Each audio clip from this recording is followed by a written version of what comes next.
Después de Fernando Martín, Gasol y Raúl López, José Manuel Calderón es el cuarto español en jugar en la NBA. En sus 14 años en la NBA ha jugado en los Toronto Raptors, Detroit Pistons, los New York Knicks o Los Ángeles Lakers, entre otros, y tiene el récord del mejor porcentaje en tiros libres con un 98,1% de acierto.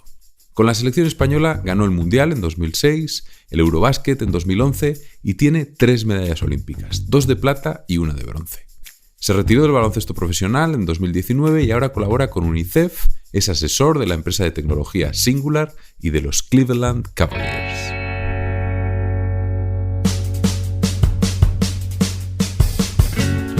Soy Jon Cuervas Mons y esto es Intercambio Iónico, un podcast sobre emprendedores e innovadores en el que intercambiaremos modelos mentales, hábitos, fracasos, triunfos y sobre todo grandes aprendizajes.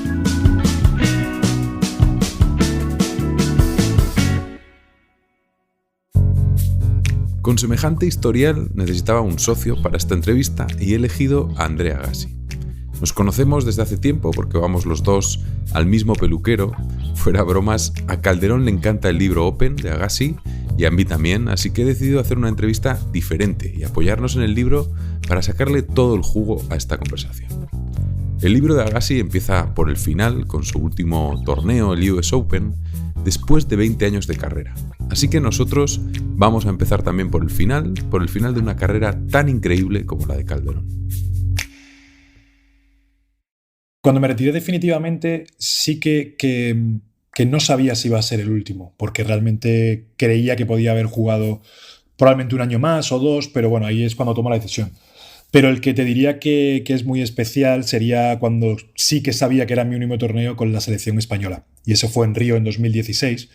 Y fue un torneo en el que yo ya iba, ya había hablado con el entrenador, con todo el mundo, sabía que mi rol iba a ser diferente y que iba a ser mi último partido. Y de hecho se notó por pues, cómo sentí cada partido, por cómo disfruté de ese torneo. Y por cómo cuando acabó el partido, pues yo no estaba feliz por la última medalla que conseguía, sino porque se me saltaron las lágrimas de recordar todos los buenos momentos que habíamos pasado y que, bueno, pues hasta aquí habíamos llegado, ¿no? En esa carrera con la selección española. Y si tuvieras que elegir uno, ¿cuál ha sido el momento más importante en tu carrera, el que recuerdas con más emoción y por qué? Pues mira, te voy a decir más de uno, te voy a decir dos, pero porque son muy especiales, ¿no? Podría comentar el debut en la NBA, el debut en la España, pero realmente hay dos que creo que son claves. Uno, por lo que fue para el baloncesto español, no solo para mí, que fue el Mundial del 2006.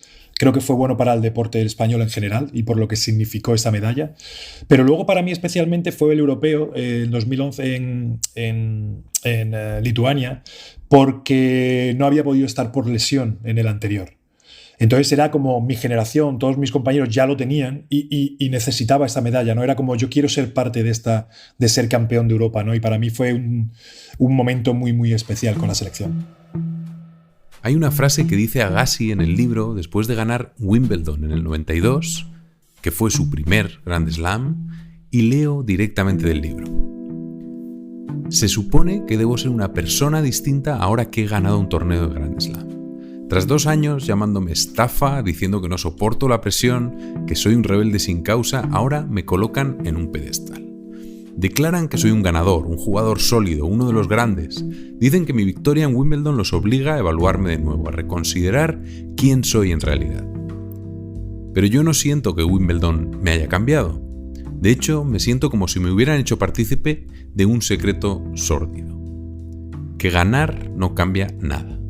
Ahora que he ganado un Grand Slam, sé algo que se permite saber a pocas personas en este mundo. Las victorias no nos hacen sentir tan bien como mal nos hacen sentir las derrotas. Y las buenas sensaciones no duran tanto como las malas. O sea, puedes ganar, no sé, hablando de baloncesto, puedes ganar una Copa del Rey, pero luego puedes decir, es que la liga, es que juego el fin de semana otra vez. O sea, que es otra competición, que esto sigue para adelante. Sí, puedo celebrarlo, pero muy bien, seguimos, pasamos página, ¿no? Y entonces eso es muchas veces lo que pasa, ¿no? Yo creo que lo único bueno de las victorias es que es el premio de que todo el trabajo, sacrificio que has hecho durante, da igual que sea la semana para ese partido, o un año para un campeonato, o 3 semanas para un torneo, o lo que sea, es como decir, estoy en el buen camino, todo este sacrificio que he hecho ha merecido la pena, pero ahora es lo más complicado. Ahora, ¿cómo nos mantenemos aquí? Porque ya no vale para el siguiente, pues vas a tener más competencia, vas a tener que ser mejor todavía. Entonces es un poco un círculo vicioso, podríamos decir, en el que el perder y el ganar están muy cerca de que pasen, y cómo gestionar eso te puede hacer crecer como jugador, como persona también, por supuesto, y tener una ventaja de cara al siguiente torneo o reto que te venga. Entiendo que hay un tema también interesante, que es no centrarse en los objetivos, supongo, ¿no? No centrarse en esos objetivos, sino centrarse en otras cosas que son las que te llevan a mejorar, pero no necesariamente que ganes algo, que ganes un título, que ganes otro título, sino que tu día a día esté centrado en otros temas, ¿no? Que son los que te hacen disfrutar del proceso, los que te hacen mejorar. Sí, es que sería como el resultado A, ¿no? Lo de ganar, por ponerlo de algún ejemplo. Para mí, yo lo que siempre intentaba pensar es ¿cómo puedo hacer para llegar a competir a eso, ¿no? ¿Cómo puedo seguir mejorando cada día, siendo un poquito mejor, para que cuando lleguen esos momentos sea el resultado de una buena planificación, de un buen trabajo, de haber seguido creciendo como equipo o individualmente? Y eso te lleva a estar en los campeonatos y en los torneos al máximo nivel. ¿Qué es lo que tienes que entender? Y yo creo que vas aprendiendo que los que están enfrente tuya están pensando igual que tú. Están trabajando lo mismo o más, o van a intentar trabajar más. Entonces, yo creo que tiene que llegar el momento en el que tú estés a gusto contigo mismo, en el sentido de llego hasta aquí, doy al partido, doy el máximo, he trabajado todo lo posible, me han ganado. Sabes que el que está enfrente te ha ganado, pero no hay atajos. Tiene que haber hecho lo mismo o más o menos para llegar. Entonces al final es decir, vale, me he quedado un poco corto esta vez.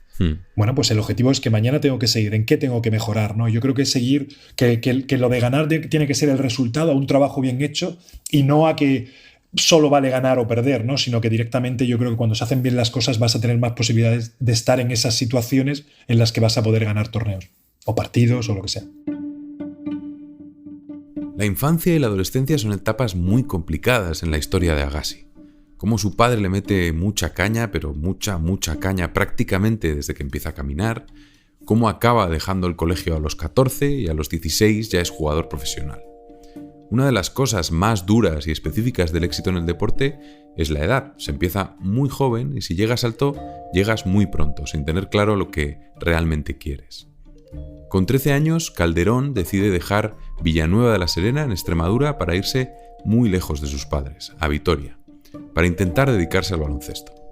Tienes 13 años, estás jugando a baloncesto, por supuesto, porque te encanta, en Villanueva de la Serena, y un día te llaman por teléfono a tus padres y tu padre pues te dice, oye, que te quieren fichar en Vitoria. Claro, a 13 años. ¿Te quieres ir a jugar a baloncesto? Pues tú qué dices, pues sí, pero no piensas más allá. O sea, creo que hay una inconsciencia, ¿no? En el que no te da mucho más de qué va a pasar, sino directamente es, quieren que vaya a jugar a baloncesto a un sitio, a un equipo que es muy bueno, pues encantado, ¿no? Y lo que pasa es lo que hay después, ¿no? Quizá eso también te ayuda también a madurar, ¿no? Como deportista también, el tener que salir de casa a los 13 años, el vivir solos sin mis padres, con otros compañeros, pero en ese sentido. Pero al final son miles de historias, ¿no? Pues es el echarles de menos. No había salido de Villanueva de la Serena en mucho tiempo, te vas a 800 kilómetros, tienes 13 años. Yo ahora veo a mis hijos, hay uno que tiene, Manuel del Mayor, tiene 12. Pues ahora lo pienso y digo, ¿le dejaría salir el año que viene si se quiera ir a 800 kilómetros de casa? No lo sé, es como lo ves y dices, wow, ¿qué pasa aquí, no? Entonces fueron momentos complicados también para mis padres. Sé que preguntaron a muchísima gente, ¿no? Amigos, a entrenadores, a psicólogos, y a todo el mundo era, bueno, si el niño quiere la oportunidad, tal, pues, ¿qué va a decir el niño, no? Al final, a esa edad no tenía mucho más, ¿no? Pero yo creo que es eso, yo creo que es esa inconsciencia de dar el ok, mis padres por apoyar y decir que era una oportunidad que, pues si no salía bien siempre se podía volver a casa, ¿no?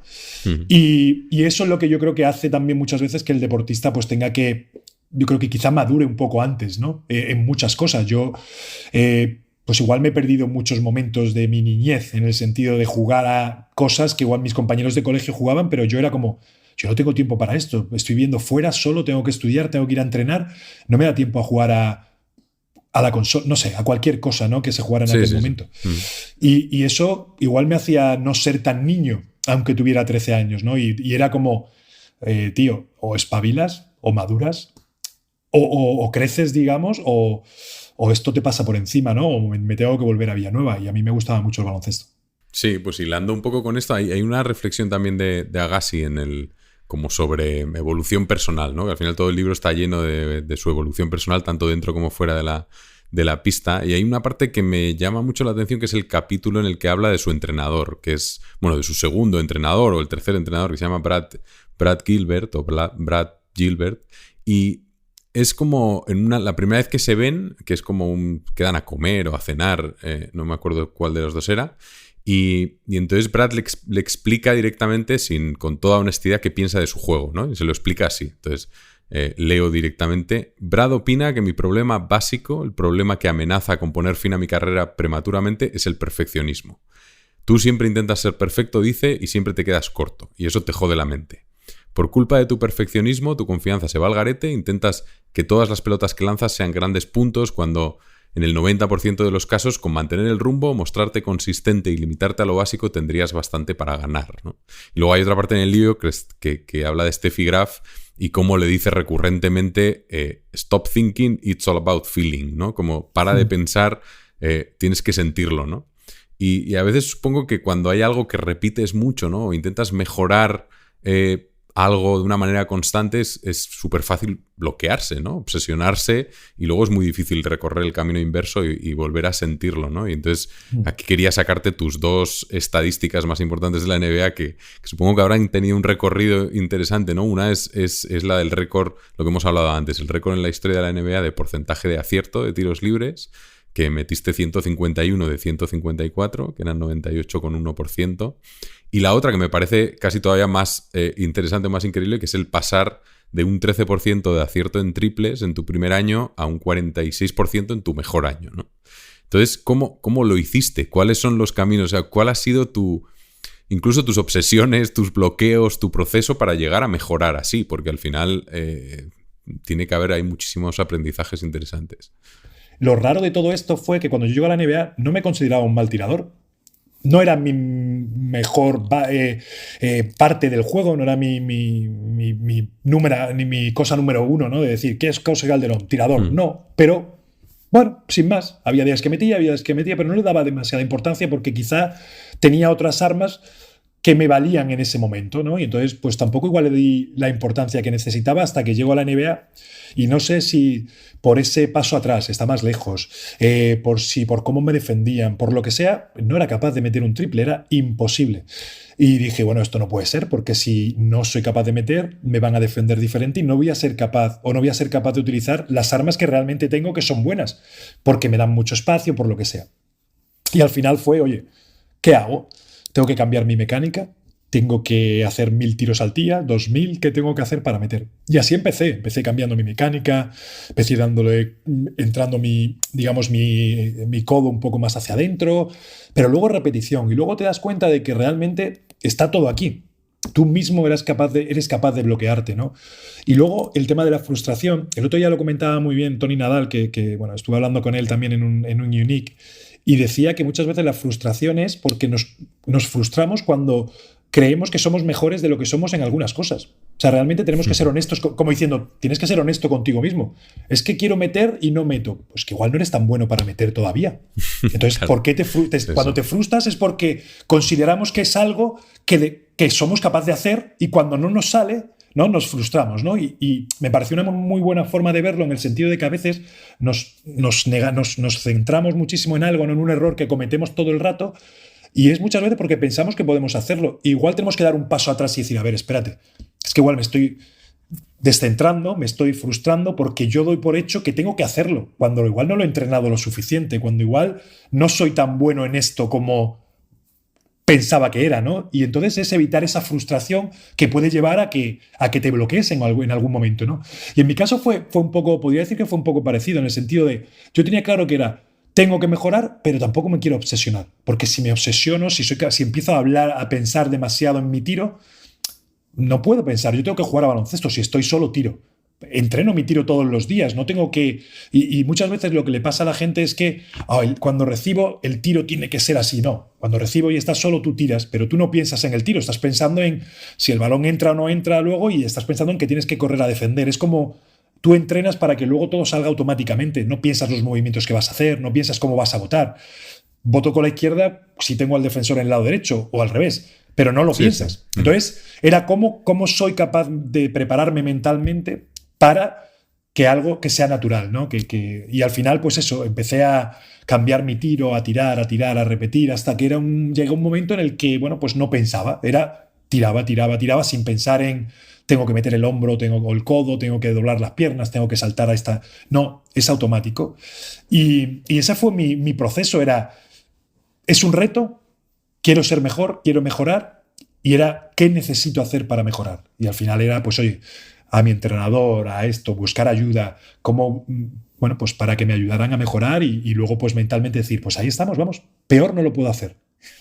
Y ahí buscabas esa ayuda de alguien que te diga, oye, mírame o graba un vídeo y lo vemos despacito para ver qué cosas se pueden mejorar. Hay como ayudas ahí para ese proceso. Sí, busqué a mi entrenador y una de las cosas que yo sabía que mi mecánica era bueno, no era perfecta, es verdad que cada uno tenemos una mecánica muy diferente y no hay una perfección, ¿no? Pero sí que es verdad que creía que se podían mejorar algunas cosas y entonces, bueno, pues intenté mejorarlas y a partir de ahí, pues cogí a meter ese codo, en este caso, hacia adentro y nada, y luego, pues eso, a repetir. Cuanto más mejor, y primero quieto, y luego en movimiento, y luego con bote, y vas mejorando, y muchas veces cuando tienes que pensar en todo eso, se te olvida pensar en el tiro, que al final es lo que pasa, ¿no? Como de los tiros libres, para mí es lo mejor ejemplo. El tiro libre, a priori, para cualquier deportista, por cualquier baloncestista, debería ser el tiro más fácil. Lo he dicho muchas veces. ¿Por qué? Porque no tienes defensa, estás siempre quieto. Entonces es el único tiro que realmente es exactamente igual cada vez. Entonces debería ser el más fácil, ¿no? Y sin embargo, muchos buenos tiradores tienen problemas con el tiro libre. ¿Por qué? Pues porque entra esto. Ya entras en el mirar el marcador, en el que si estoy arriba, si estoy abajo, si es el primer cuarto o es el último, si necesito para ganar o no. Todo el mundo te está mirando a ti, el juego está parado. Cuando entonces el tiro que tendría que ser el más fácil de todos y que todos deberíamos tener los porcentajes altísimos, hay muchas fluctuaciones dependiendo de cómo estemos mentalmente. Y bueno, pues eso... Hay un ejercicio mental ahí súper fuerte, ¿no? 100, totalmente. ¿Y ahí hacías algo, pensabas en algo o salías solo, el aislarte? Mira, lo que conseguí hacer era una rutina en el que yo, digamos, que le decía a mi cuerpo, ¿vale? O a mi mente que venía un tiro libre. Entonces tenía una rutina de que da igual, ¿no? Que era, imagínate, pues cuando me daba el balón el árbitro o antes de que me lo diera hacía como que tiraba sin balón, luego daba 3 botes, luego... ¿Por qué hacía eso? Porque yo lo que quería era pensar en la rutina, no pensar en cómo voy en el marcador o cómo pensar o cómo iba a tirar, sino yo estaba utilizando siempre algo para no pensar en lo que estaba alrededor mío. Yo pensaba en lo que tenía que hacer, ¿no? Entonces fui capaz de ponerme esa rutina de yo recibo el balón, yo doy 3 botes, yo hago esto, yo respiro, yo tiro. Y ese era mi automatismo para que fuera automático. ¿Por qué? Porque si no, si un día hago 2 botes, luego hago 1, luego espero a que el árbitro, si miro a lo que me dicen o miro al marcador, cada tiro va a ser diferente. Y ahí volvemos a lo de antes. Sí, ¿no? Entonces, generarías un espacio para pensar, ¿no? Que es lo que hay que evitar, ¿no? Entonces, exactamente. Con ese hábito ya tu cabeza está en algo, está concentrada y así ya no tienes... Esa era mi idea. No dejas hueco a que aparezca nada, ¿no? No, es interesante ese tema de la rutina. Al final seguro que eso funciona muy bien. Aunque el tenis no sea un deporte colectivo, el libro de Agassi muestra la importancia que tuvo para él encontrar a su equipo. El entrenador, el preparador físico, el que se encargaba de gestionar la pasta y la conexión tan fuerte que se acabó creando entre ellos. Este es un tema fundamental para tratar con Calderón y voy a centrarme en los elementos clave para jugar bien en equipo. El primero sería el liderazgo, el papel del entrenador como orquestador de egos, como coach de personas, como diría Calderón, alguien tipo Phil Jackson. El segundo es la confianza, las relaciones que se crean entre los jugadores, permitiendo una comunicación casi instantánea. Y el tercero es el propósito compartido, ese propósito inspirador que mueve a todo el mundo en la misma dirección.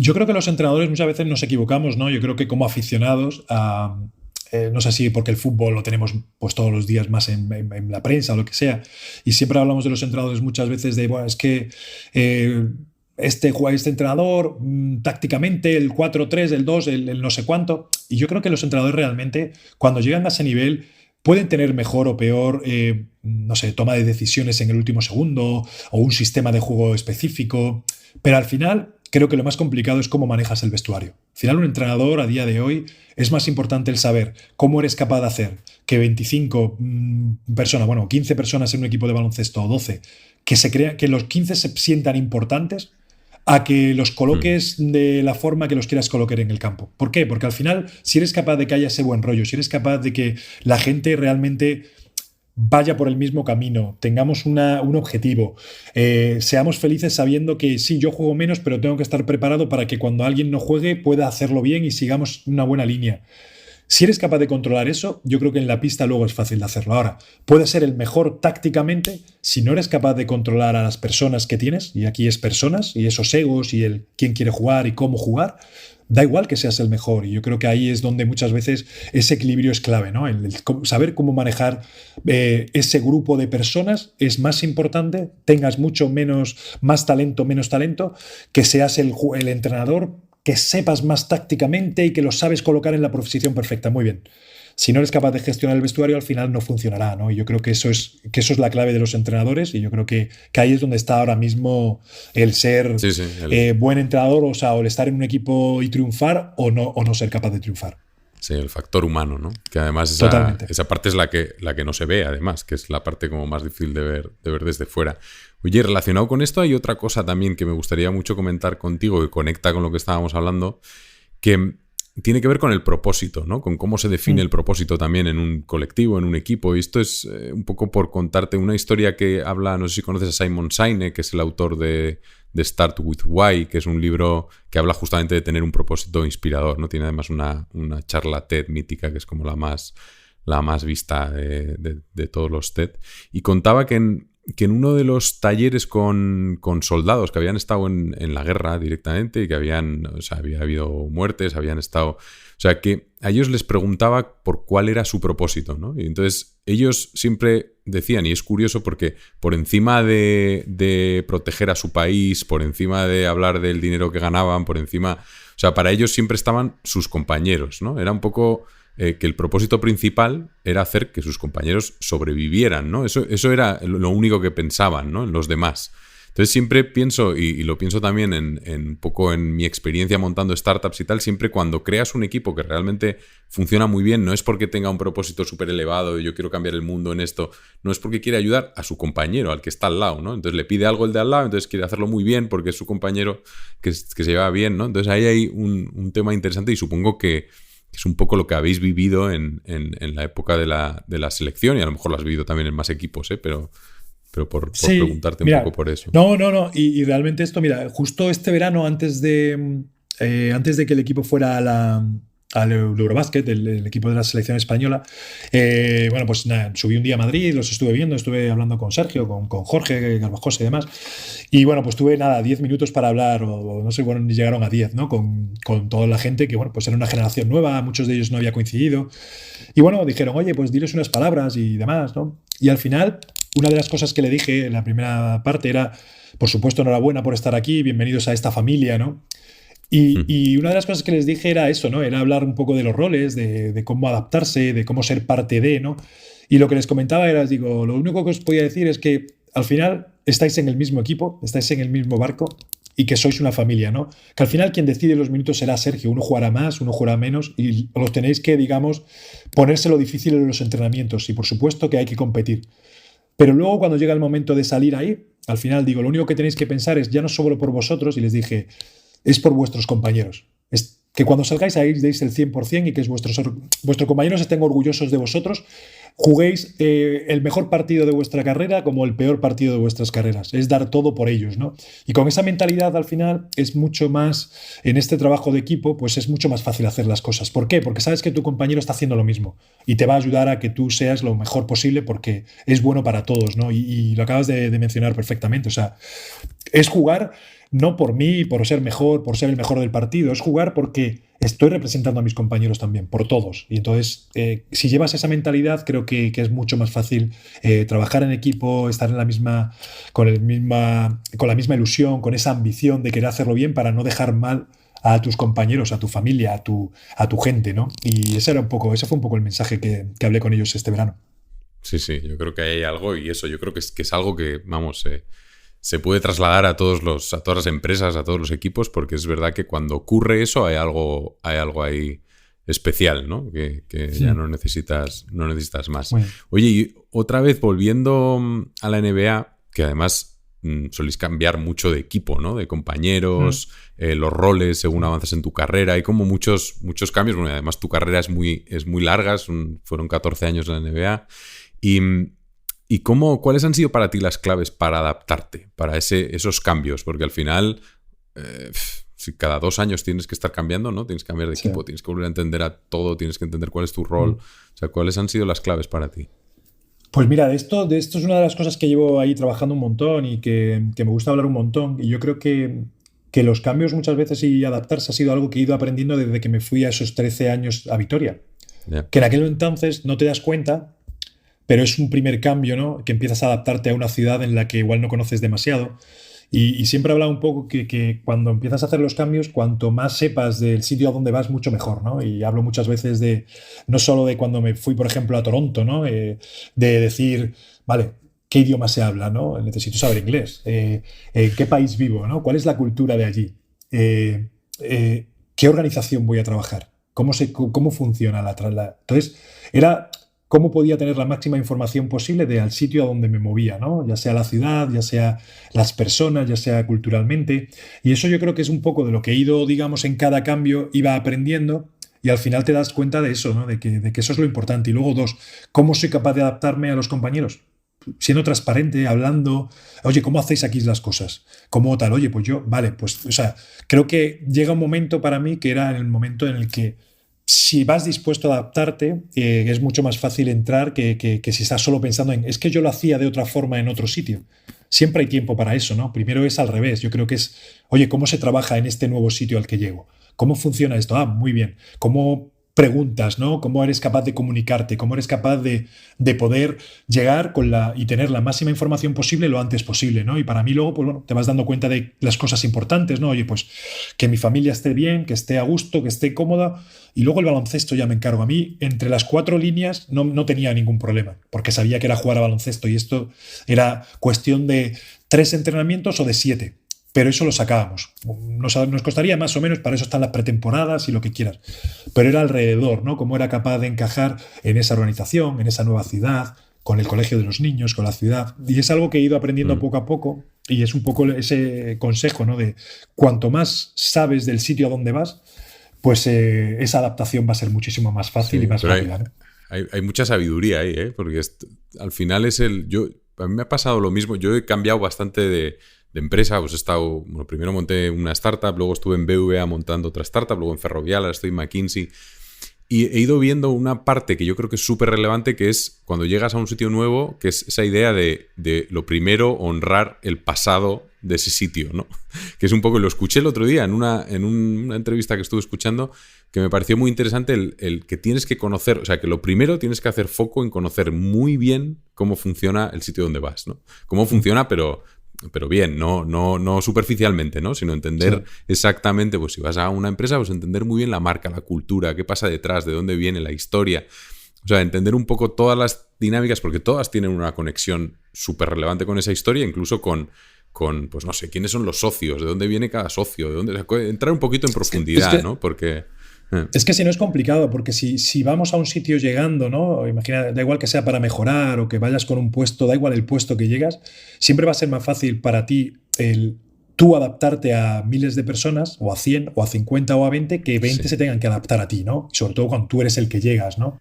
Oye, pues pensaba ahora hablarte un poco tu camino de reinvención o tu proceso de reinvención, porque me parece muy interesante también cómo te has podido adaptar y entender un poco ese camino, porque al final cuando estáis, hablo un poco, bueno, deportistas, no sé si, un poco como que en vuestra carrera los objetivos están tan definidos, ¿no? El tema de los títulos, el tema, o sea, Sí. tú ya sabes qué estás buscando. O sea, tú acabas un objetivo y cuando consigues ganar o no ganar o tal, el siguiente semana ya sabes a por qué vas, ¿no? En cambio, el mundo profesional, digamos, más normal, es mucho más complejo eso, ¿no? Es mucho más difícil tener claro por dónde vas, es todo más difuso, te puedes perder buscando objetivos, Entonces ahí, ¿cómo has hecho ese proceso y qué ha cambiado en tu forma casi de, pues incluso de hábitos, ¿no? De hábitos y cosas que hagas para guiarte un poco en ese tema? Bueno, lo he comentado varias veces que creo que uno de los problemas que tenemos los deportistas es que nosotros siempre estamos en un calendario, ¿no? Siempre tenemos un objetivo, lejos o cercano. En el sentido, y cuando me retiré, siempre comentaba que hubo un chip que como que se desconectó, ¿no? Porque para mí, yo era 24 horas, 7 días a la semana, 365 deportista profesional. ¿Qué quiere decir eso? Que yo estaba de vacaciones, pero podía estar en la playa jugando con mis hijos o yendo a una cena con amigos, pero yo en mi cabeza estaba pensando, hoy no he hecho nada, mañana tengo que salir a correr temprano, ¿qué estoy comiendo? O sea, es como... Y siempre tienes un algo para prepararte. Si estás en verano es, llega la selección. Si acaba la selección es, empieza la pretemporada del equipo. La copa del no sé cuánto. Tengo que llegar a... Siempre hay una fecha final en la que tu preparación tiene una subida o hay una pequeña bajada, pero siempre hay ese objetivo. ¿Qué es lo que pasa cuando te retiras? Como tú dices, que si no eres capaz de prepararte bien y ponerte esos objetivos, hay un momento que dices, tengo que ir al gimnasio. ¿Pero para qué? ¿Para cuándo tengo que estar listo? ¿Sabes? Como diciendo, era como decir, el mes que viene tengo que estar, ya no tengo, no sé, no hay un peso que tenga que estar, no hay un... Entonces, era como, ¿qué objetivo me busco para que yo pueda ir al gimnasio claro, mi cuerpo me decía, vale, muy bien, has hecho un día, y mañana que volvemos otra vez, pero ¿cuándo me preguntan, ¿no? Es como si estuviera estudiando para ¿cuándo es el examen, ¿no? Y entonces es complicado en ese sentido y al final... Y además te los tienes que poner tú, ¿no? Que ese es un poco mismo. El tema, que claro, es diferente porque te los tienes que poner tú mismo, es bastante más difícil. Exactamente. Entonces, si te los pones tú, los puedes cambiar mañana y ese es un problema. Esa era un poco la cosa que pasa, ¿no? De decir, oye, vale, es que yo siempre he estado con había una meta siempre, ¿no? Y ahora esa meta no está en el día a día, ¿no? Entonces, yo es verdad que tuve la suerte de empezar con Singular casi al mismo tiempo que lo dejé, o aquí con la asociación de jugadores. Entonces sí que fui capaz muy rápido de tener objetivos, ¿no? Entonces, eso digamos que mentalmente me ayudó mucho a, bueno, no ha habido un tiempo de dejo de jugar y nada más, sino que directamente tenía retos nuevos, aprender cosas nuevas, involucrándome en una etapa de mi carrera que no había vivido, de, oye, tengo que ir a la oficina, vale, venga, voy a la oficina, perfecto. Pero incluso el llegar a la oficina y decir, bueno, vale, ¿qué es lo que tengo que hacer? No tengo reunión hasta dentro de una hora. Bueno, ha sido un periodo de adaptación, de aprendizaje y de ir poco a poco, ser capaz de, como dices, al final se pueden llamar mini objetivos, pero siempre he necesitado esa, oye, pues venga, para mañana tal, o tengo que hacer esto, porque al final es como, quieras o no, quizá es la competitividad también de haber vivido todo el rato con esa competitividad de tienes que parece como que yo voy al gimnasio y hago solo bici y no ganaba nadie. ¿Qué pasa aquí? O sea, no he perdido con nadie, ¿no? Pero era como, ahora voy al gimnasio y tengo que hacer algo en el que me ponga que hay alguien que está compitiendo y tengo que llegar a intentar competir. ¿Por qué? No sé, es como que te falta eso, ¿no? Y al final, en esta nueva parte, me ayuda mucho porque esos nuevos retos en los que tengo que aprender, en los que tengo que hacer cosas diferentes, son formas de decir, oye, José, que tienes que ponerte las pilas, que esto no es el entrar entre las 4 líneas y jugar a baloncesto. Esto solo lo llevas haciendo un par de años o no lo has hecho nunca. Tienes que hacer un podcast, tienes que hacer una entrevista. No lo has hecho nunca. ¿Cómo aprendo? ¿A quién pregunto? Entonces son pequeños retos que me han ayudado a estar con la cabeza, digamos, ocupada, y que eso, gracias a hecho, ha hecho que no eche de menos el baloncesto, porque la cabeza está con otras cosas, ¿no? Y bueno, eso ha sido un poco, pero sí, lo de los objetivos, eso ha sido, digamos, que la parte más. ¿Y has más encontrado algo que te haya ayudado? De decir, pues mira, tengo unos objetivos puestos trimestralmente, sigo un Excel con, no sé, alguna cosa así que te ayude a. No, realmente no. Realmente ha sido por trabajos. Los trabajos han ido dándome esos objetivos porque al final iban diciendo, oye, este es el proyecto en el que estamos ahora, lo tenemos que tener para tanto, este es el calendario del mes. Eso también te ayuda mucho al decir, esto es lo que tengo que hacer en este mes, ¿no? El organizarte. Si te organizas, eres capaz de ir preparando cosas, ¿no? Sea una reunión, sea una llamada, sea lo que sea. Entonces, para mí lo importante era el decir, vale, lo complicado sería el decir, no tengo nada hasta dentro de 10 días, ¿vale? ¿Cómo los lleno, no? Pero luego tendrás el efecto contrario también, ¿no? El de no pasarte, el no llenar tu plato de demasiadas cosas y no pasarte de... Ese es el problema que tengo ahora. Claro, porque al final, claro, si te buscas... Me encanta. Final, claro, te conocen, puedes estar... O sea, si te lo buscas, te van a salir muchas cosas, ¿no? Entonces tendrás que limitar. Decir, oye, mira, el otro día... Al final... El otro día yo hablaba con Michelle Roberts, que es la... Bueno, se retiró justo cuando yo me fui de la asociación de jugadores, era la directora ejecutiva. Y entonces le digo, oye, ¿qué tal? ¿Cómo vas? Y me dice, he metido la pata. Y yo digo, ¿qué me va a contar? Digo, a ver, ¿qué pasa? ¿Por qué? ¿Pero qué ha pasado? Y dice... Esto no es ni jubilación ni nada. Dice, al final no soy capaz de decir que no a nada. El otro día empecé a las 8 de la mañana, acabé a las 6 de la tarde, trabajo más que cuando trabajaba. Y yo quiero disfrutar, ¿no? Y he ido a decir que no, a que dejaba una cosa y han hablado conmigo y al final me han convencido para seguir. Y no soy capaz de dejar nada, ¿no? Y es un poco que es verdad que en ese sentido me cuesta mucho porque me gusta ayudar, me gusta aprender, me gusta colaborar con cosas nuevas. Y tengo muy claro lo que puedo aportar y también tengo muy claro lo que no soy capaz de hacer. Entonces estoy muy... Oye, vale, yo os ayudo, pero que en esto puedo llegar hasta aquí. Igual el año que viene puedo llegar hasta aquí, pero que no... O sea, entonces, en ese sentido soy muy, muy honesto, creo que conmigo mismo y con todo el mundo en ese sentido de... Venga, yo encantado de colaborar porque son proyectos que me gustan, pero oye, no sé cuánto voy a poder... Vamos a intentarlo, pero me cuesta decir que no a un montón de cosas porque me llaman la atención, no sé, yo sé que la gente... Sí, no, además hay gente que te... Será un periodo de descubrimiento también, ¿no? Porque al final, claro, cuando empiezas... O sea, tienes que descubrir tus habilidades fuera de la cancha, en el fondo. Tienes que descubrir Totalmente. Cuál es tu propuesta de valor. Entonces es verdad que empezar explorando todo lo que te puedes encontrar, pues al final parece que es un camino lógico, ¿no? Luego tendrás que reducir y empezar a decir que no a casi todo, ¿no? Pero al final es verdad que es un camino de exploración. Oye, pues antes de pasar a la última fase, que es como de preguntas así más rápidas, bueno, no es de respuestas rápidas, pero es de preguntas más rápidas, y quería contar un poco la anécdota del libro de Agassi, de Boris Becker, que me parecía una anécdota muy graciosa, que es cuando se dio cuenta de que Boris Becker, cuando sacaba, que era como una de sus mejores armas, cuando buscaba la línea, ponía la lengua hacia un lado. Entonces sacaba la lengua para un lado, entonces era cuando buscaba la línea, ¿no? Y cuando sacaba al centro, dejaba la lengua en el centro. Entonces resulta que Agassi le ganó un montón de partidos gracias a eso, una vez que descubrió eso. Y además leí el otro día, que lo estuve revisando después, y que cuando se retiró habló con Becker y se lo contó. Entonces Becker de repente casi se cae de la silla y le dijo, es que solía ir a casa y decirle a mi esposa que es como si leyera mi mente. Entonces al final era como un tema muy curioso. Entonces era por preguntarte si has tenido alguna cosa así similar con algún jugador o alguien que le tengas tan cogido que parezca que le lees la mente, ¿no? A ver, es muy difícil. Yo creo que probablemente algún compañero o algún rival hubiera dicho, ¿por qué? Porque no os podéis imaginar, no te puedes imaginar la de datos que pasan por la cabeza cuando estás jugando un partido de baloncesto. O sea, al final sabemos qué es lo que hace cada jugador, si vota con la derecha, qué es lo que le gusta hacer, si vota con la izquierda, qué es lo que le gusta hacer. Entonces todo eso va pasando en décimas de segundo, pero es verdad que tú, claro, ves al jugador, viene por la derecha y dices, se va a parar y tira. Entonces estás más preparado a ese tiro, ¿no? O si va por la izquierda va a ir todo hasta el aro, ¿no? Va a llegar hasta hacer una bandeja. Entonces sí que es verdad que tenemos un montón de esto y siempre hay días que por lo que sea hay jugadores que se te dan mejor. Por lo que sea, que te es más fácil de...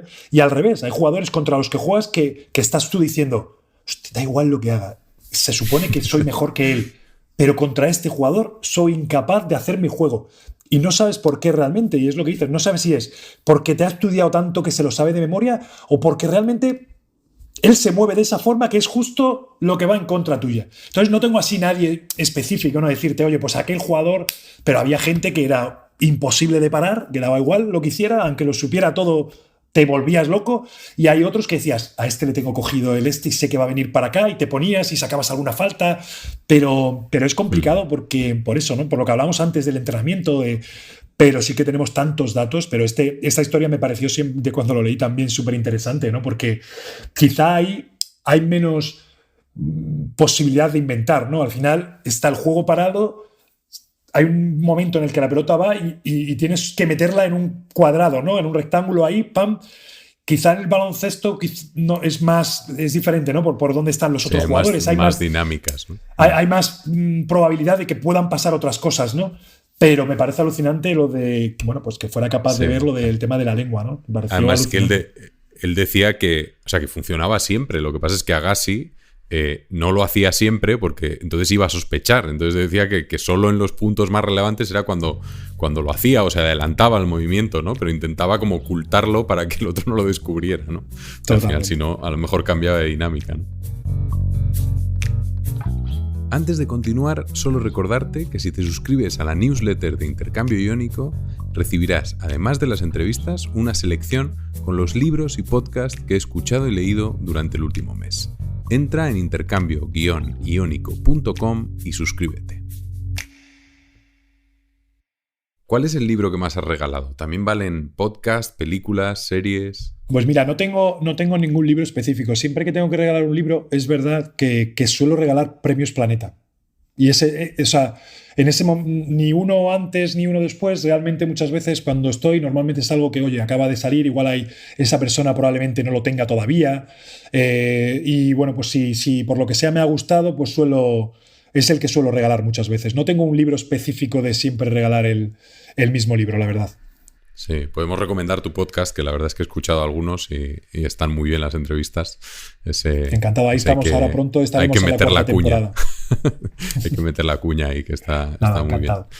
bien. Y, a ver, otra pregunta sería, si puedes tener acceso al mejor experto o profesor de algo, al número 1 mundial que te pudiese enseñar algo, ¿qué sería? ¿Qué te gustaría aprender? Pues mira, puedo pensar en que ahora que estoy en esta parte, podría pensar en alguien que ha sido, no sé, que ha tenido, que sea número 1, no sé, en como tema de, no sé, negocios, de inversiones, de cosas de ese tipo. Luego, por otro lado, puedo decir, alguien, o sea, pues si dijera a alguien número 1 tocando la guitarra, no sé, nunca he tocado un instrumento. Sería, no sé si tengo tiempo, pero no sé si algo así siempre me ha gustado y igual me llamaría la atención. Pero sí, quizá algo así, quizá sería o alguien que me ayudara, digamos, en mi vida, en decir, oye, tengo que dar un paso más, si me ayudaran a aprender cómo han conseguido ser, no sé, los números 1 en una gestión de una mega empresa o ha hecho diferentes inversiones y todas le sale bien, que no me creo que todas salgan bien, pero que haya sido súper exitoso en ese tipo. Entonces, por ahí, pues quizá conocer a alguna persona de ese tipo estaría interesante, ¿no? O sea que, pero bueno, no lo sé, no. Tendría que pensarlo, porque lo del instrumento, ojo, O sea, que ahí aprender... Eso va ganando puntos. Aprender a tocar algo no estaría mal a esta altura.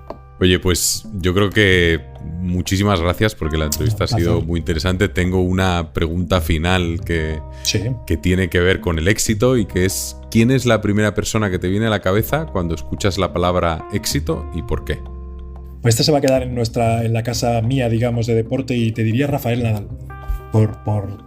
Por su carrera, por su forma de ser, yo creo que el conjunto un poco de todo lo que ha significado, ¿no? Yo creo que realmente, pues creo que éxito lo define muy bien. Gracias, Calderón, y gracias a ti por escuchar la entrevista.